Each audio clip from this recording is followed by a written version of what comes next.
Michelle is in Rhode Island. Is that where you are? Yes, Rhode Island. Hi, how are you today? Good. How are you, Joe? Rockin' and bopping. How may I help you? Great.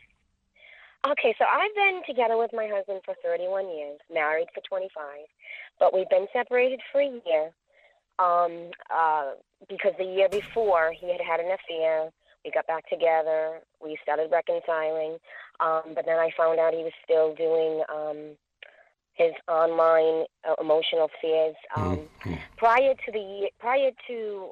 This is a kind of a difficult situation.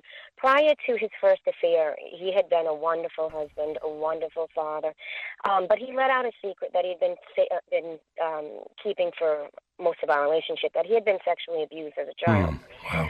by a very close family friend, and then that actually reoccurred as an adult, actually forcefully. And the relationship happened for 2 years while he was in his early 40s, until he was able to get away from the person. And Okay, let me make I sure had I no understand idea what you about just it. said. You're saying that some male abused your husband when your husband was in his 40s? It was the same man. He was abused as a child by the same man, very, very close family friend. Okay.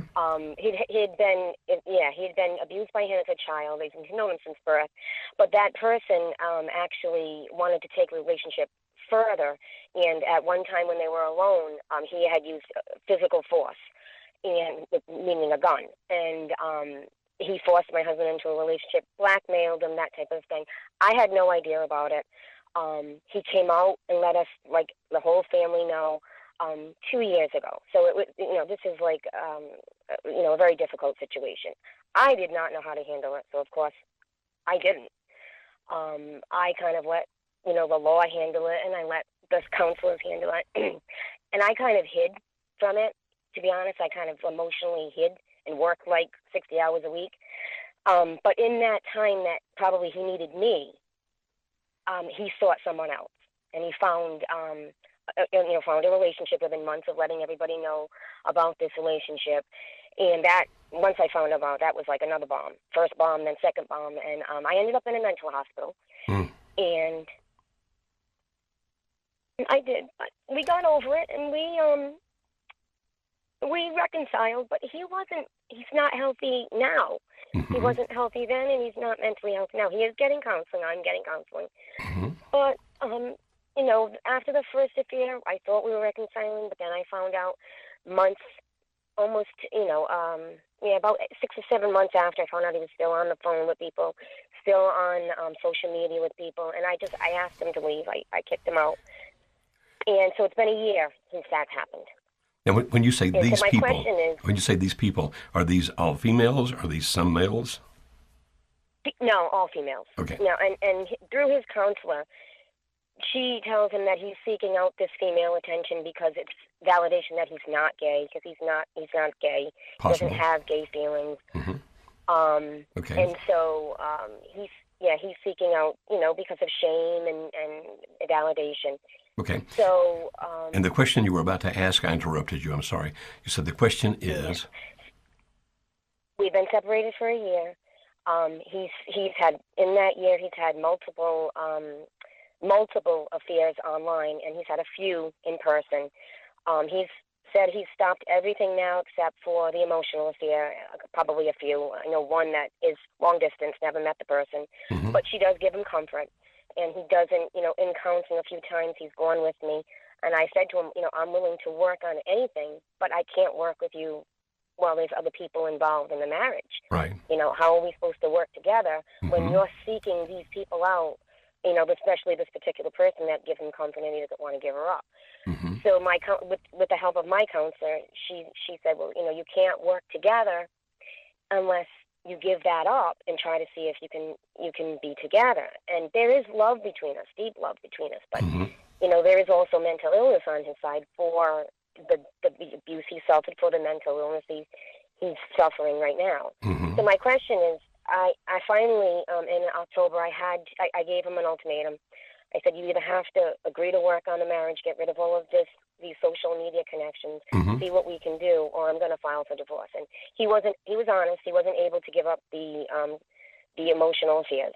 Mm-hmm. And so, we were going to have divorce court in December, he asked if I would postpone it because he was going to go into a program and get some help, which I'm aware it's not going to happen overnight. Okay. And he's done that, so we postponed it. But I've seen very little change in him. He has come home, not on his own. He's been wanting to come home, but in a separate room. So how can I help you? What can I do for you, Michelle? How may I help you?